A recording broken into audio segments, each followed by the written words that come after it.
Hello everyone, আসসালামু আলাইকুম। কেমন আছেন সবাই? আশা করি সবাই অনেক অনেক ভালো আছেন। শীতের এই দিনগুলো আপনাদের কেমন কাটছে? আশা করি সবার অনেক ভালো কাটছে। তো আজকে আমি যে দুর্দান্ত স্বাদের একটা রেসিপি নিয়ে চলে এসেছি, এই রেসিপিটা আপনাদের সবার ভীষণ রকম পছন্দ হবে, আমি গ্যারান্টি দিয়ে বলতে পারি। যেই সবুজ নরম ডাঁটা শাক বাজারে কিনতে পাওয়া যায়, সেটা দিয়ে ছোট ছোট তেলতেলা যে ট্যাংরা মাছ এখন বাজারে পাওয়া যাচ্ছে শীতের মধ্যে, সেটা দিয়ে আমি দারুণ স্বাদের একটা তরকারি রান্না করেছি। আর এই তরকারিটা গরম ভাতের সাথে একেবারে জমে যায়।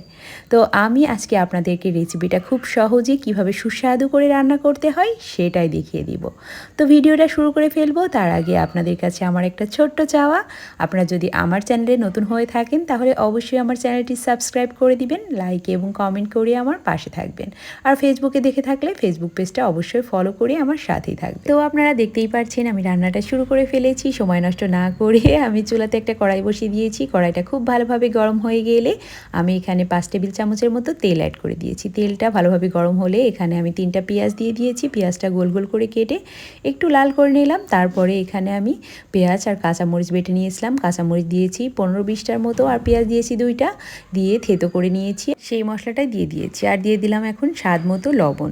লবণ আপনারা আপনাদের স্বাদ মতো দিতে পারেন। আমি এখানে 1.5 চা চামচের মতো লবণ দিয়ে দিয়েছি। পরে লাগলে আবার দিয়ে নিব, কোনো ধরনের কোনো সমস্যা নাই। তো তারপর দেখতে পাচ্ছেন এখন আমি দিয়ে দিচ্ছি হলুদ গুঁড়া। হলুদ গুঁড়া দিয়ে দিলাম 1.5 চা চামচের মতো। আপনাদের হলুদের কালার যদি কম বেশি থাকে একটু কম বেশি দিতে পারেন, সেটাও কোনো সমস্যা না। এখন দিয়ে দিলাম ধনিয়ার গুঁড়া। ধনিয়ার গুঁড়া দিয়ে দিলাম 1.5 চা চামচের মতো। তো সবগুলো মশলা দিয়ে এখন আমি সুন্দর মতো মশলাটা কষিয়ে নিচ্ছি বা ভেজে নিচ্ছি। মশলাটা একটু ভাজা ভাজা করে নিলে হয় কি, কাঁচা কাঁচা যে ফ্লেভার সেটা কিন্তু আর থাকে না। তো এখন আমি 1 কাপ পানি অ্যাড করে দিলাম। পানিটা অ্যাড করে দিয়ে খুব ভালোভাবে মশলাটা আমি কষিয়ে নিব। মশলার যে একটা গন্ধ থাকে, সেটা থাকলে কিন্তু তরকারি খেতে ভালো লাগে না। তাই মশলাটা ভালোভাবে যদি প্রিপেয়ার করতে পারেন তাহলে রান্নার স্বাদটা অনেক অনেক গুণ বেড়ে যায়। তো দেখতে পাচ্ছেন মশলাটা কষিয়ে আমি একেবারে তেল তেলে করে নিয়েছি। যখন দেখবেন এরকম তেল উঠে এসেছে, তখন আমি আগে থেকে কেটে ধুয়ে পরিষ্কার করে কিছু মাছ রেখে দিয়েছিলাম, যেটা হচ্ছে ট্যাংরা মাছ। ট্যাংরা মাছটা কিন্তু ছোট ছোট, খুব বেশি বড় সাইজের না। এখানে আমি 250 গ্রামের মতো মাছ কেটে ধুয়ে পরিষ্কার করে নিয়েছিলাম। সেই মাছটা এখন মশলার ভিতর দিয়ে সুন্দর মতো কষিয়ে নিব। মাছটা ভালোভাবে কষিয়ে নিলে কোনো ধরনের মাছের যে একটা আষ্টে গন্ধ বা কোনো ধরনের কাঁচা গন্ধ থাকবে না। এভাবে নেড়ে চেড়ে হালকা হাতে মাছটা ভালো করে কষিয়ে নেবেন। বড় সাইজের হলে ভেজে নিতে পারেন, যেহেতু ছোট সাইজের তাই আমি মাছগুলো একটু ভেজে তারপর একটু পানি দিয়ে দিলাম, যেন ভালোভাবে মাছটা কষানো হয়ে যায়। ট্যাংরা মাছ ভেঙে যাওয়ার সম্ভাবনা কম থাকে, তাই ভালোভাবে কষিয়ে নিলে গন্ধও লাগবে না, খেতেও কিন্তু দারুণ হবে। মশলার স্বাদ গন্ধ সব কিছু মাছের সঙ্গে মিশে যাবে। তো আপনারা এভাবে কিন্তু মাছটা সুন্দর মতো কষিয়ে নেবেন। মাছটা যখন দেখবেন উপরে তেল তেল উঠে এসেছে, একেবারে নিচে কোনো ঝোল নাই, তখন বুঝতে পারবেন যে মাছটা সুন্দর মতো কষানো হয়ে গিয়েছে। তারপর আমি এখানে ডাঁটা নিয়ে নিয়েছি, যে নরম ডাঁটা। এই ডাঁটাগুলো কিন্তু একেবারে নরম। শাকের যে নরম ডাঁটা বাজারে কিনতে পাওয়া যায়, যে কোনো বাজারে আপনারা কিনতে পাবেন। তো শাকের ডাঁটাগুলো আমি ভালোভাবে কেটে ধুয়ে, আর একটা আলু দিয়েছি চিকন চিকন করে কেটে, শাকের সাইজ করেই, শাকের ডাঁটার সাইজ করে আর কি। সুন্দর মতো একটা আলু দিলে খেতেও কিন্তু বেশ দারুণ লাগে। নতুন আলু দিয়ে দিয়েছি একটা। তো আলু এবং শাকের ডাঁটা 2টা দিয়ে দিলাম মশলা এবং মাছের মধ্যে, যেন ভালোভাবে ডাঁটাটাও কষানো হয়ে যায়, স্বাদ গন্ধ সব কিছু ডাঁটার সঙ্গেও মিশে যায়। তো কোনো ধরনের পানি অ্যাড না করে আমি কিছুক্ষণ ভেজে নিয়েছি। তারপর দিয়ে দিলাম আমি এখানে 1 কাপের মতো পানি।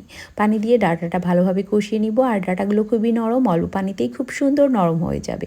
আমি যেহেতু ঢাকনা দিয়ে ঢেকে রান্না করছি, তাই দেখবেন কিছুক্ষণের মধ্যেই খুব সুন্দর নরম হয়ে আসবে। দেখতে পাচ্ছেন, নিচ থেকে একটু নেড়ে দিবেন, যেন নিচে লেগে পুড়ে না যায়। পুড়ে গেলে কিন্তু তরকারির স্বাদটা বাজে হয়ে যায়। তাই আপনারা সুন্দর মতো যদি একটু ডাঁটাটা নিচ থেকে হালকা করে নেড়ে দেন, যখন দেখবেন নিচ থেকে একেবারে তেল তেলে একটা ভাব চলে এসেছে, কষানোটা সুন্দর মতো হয়ে গিয়েছে, তখন কিন্তু এখানে আমি 3 কাপের মতো পানি অ্যাড করে দিলাম। 3 কাপের মতো পানি দিলেই সুন্দর মতো ডাঁটাটা সিদ্ধ হয়ে যাবে। তো দেখতে পাচ্ছেন আমি এখন ঢাকনা দিয়ে ঢেকে রান্না করছি। 5 মিনিট পর ঢাকনাটা উঠিয়ে দেখি ঝোলটা বেশ ঘন হয়ে এসেছে, তাই নিচ থেকে হালকা করে নেড়ে দিচ্ছি আমি। দেখতেই পাচ্ছেন খুব বেশি নাড়াচাড়া করছি না, কারণ খুব বেশি নাড়াচাড়া করলে কিন্তু ভেঙে যাবে। তো যখন রান্নাটা প্রায় শেষ হয়ে আসবে, দেখবেন ঝোলটা কমে আসবে। আপনি যে পরিমাণ ঝোল রাখতে চান, আমি একেবারে কম কম রাখবো। তারপর একটু ধনিয়া পাতা ছিটিয়ে দিলাম। শীতের মধ্যে ধনিয়া পাতা না দিলে কিন্তু সেই টেস্টটা আসলে আসে না। তবে যদি কারোর অপছন্দ থাকে তাহলে স্কিপ করতে পারেন। তো দেখুন আরও 2-3 মিনিট রান্না করার পর আমার রান্নাটা একেবারে কমপ্লিট হয়ে গিয়েছে। আমি আপনাদেরকে একটা বাটিতে উঠিয়ে দেখিয়ে দিচ্ছি কত সুন্দর একটা লুক এসেছে। আমি হালকা হালকা ঝোল রেখেছি, এই ঝোলটা দিয়ে ভাত খেতে কিন্তু খুবই দারুণ লাগে। আমি খুব বেশি ঝোল রাখি নাই, তবে আপনারা চাইলে একটু ঝোল ঝোল রাখতেও পারেন, কোনো সমস্যা নাই। উপর দিয়ে একটু ধনিয়ার পাতা দিয়ে দিলাম সৌন্দর্যের জন্য। তো আশা করি রান্নাটা ভালো লেগেছে। ভালো লেগে থাকলে অবশ্যই আমার চ্যানেলটি সাবস্ক্রাইব করে দিবেন। আজ এই পর্যন্তই, আল্লাহ হাফেজ।